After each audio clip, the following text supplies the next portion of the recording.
Hi, I'm Will.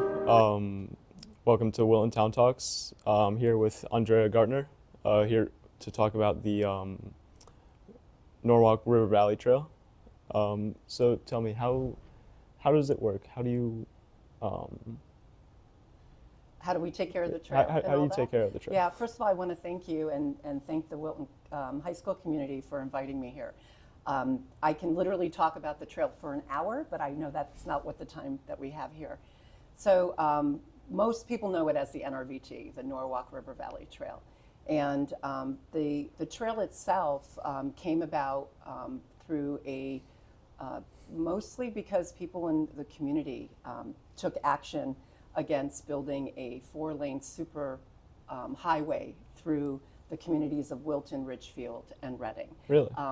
Really, and back in the 1960s, the 1970s, the 1980s, the 1990s, land was accumulated by the state of Connecticut. It was actually purchased to create this super highway connecting Norwalk to Danbury, and even points beyond that all the way to the Massachusetts border.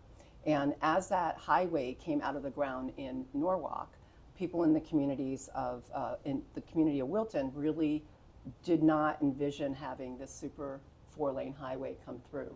Yeah. So as the state was accumulating land all those decades, there were people who were actively against the project. And really by 2010, so we're talking 50 years of time elapsing, which is half a century, the state legislature ruled that all the land that the state had acquired in those 50 years could be repurposed for outdoor recreational public use. And the state legislators, which the current selectwoman Tony Boucher was part of that team in Hartford, allowed a study to happen to create what came to be known as the Norwalk River Valley Trail. And after that routing study was published to look at the best way to create this 10-foot wide multimodal, which means you can take bicycles on it as well, trail that would connect the city of Norwalk to the city of Danbury. That routing study was published in 2012, and a nonprofit called the Friends of the Norwalk River Valley Trail was created. And it's been a really strong group of volunteers since then that have advanced the project, especially in Wilton. And 3 years ago, I was hired as the first full-time executive director.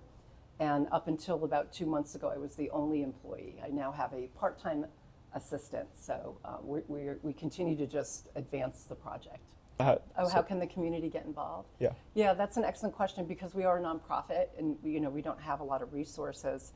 The community helps us tremendously. We have what we call trail tenders on the Wilton section. So we have volunteers who maintain a particular section of trail.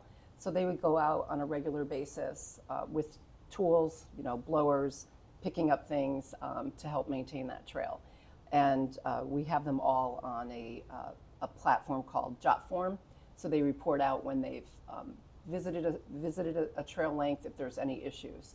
And we also have a number available on the website for people to call if there's any issues on the trail. We also are looking to create a signature fundraising event next year in 2025. So if anyone is interested in taking on leading such an event for us, that's another way to volunteer. And we also have a volunteer board of directors, and we try to find representatives from each of the 5 towns that the NRVT has planned to route through. So that's Norwalk, Wilton, Ridgefield, Reading, and Danbury. Okay. We do depend on others to help us. So for example, our volunteers can only handle so much that happens on the trail. So if a tree comes down and it's beyond a certain diameter, we have to hire professionals to clear that. Okay. When we have dead and threatening trees that are a potential hazard, then we reach out to local businesses to help remove those, tree removal.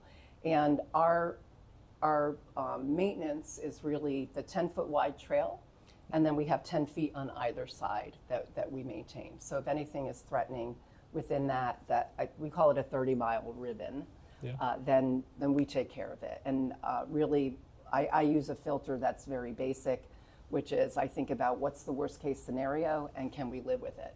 And if we have a dead or threatening tree that might fall, then I want to make sure that that's cleared off as soon as possible. And Okay. so we do that. And we hold 2 fundraising appeals during the year. We just closed out our maintenance appeal for the year because of weather.